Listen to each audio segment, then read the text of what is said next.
Ayan, hello guys.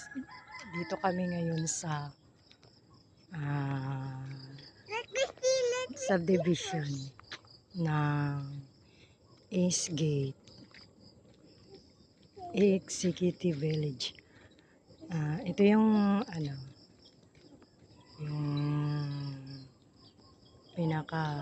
ito yung phase 2 na. Bali na sa phase 1 kami. Tas yung phase 2. Tingnan nyo guys kung gaano siya kalawak. Sobrang lawak ng subdivision. Tas yan wala pa mga houses na nakatayo. Puro bakante pa siya. Ayan. Tas ayan ayan, puro mga talahib. Ayan.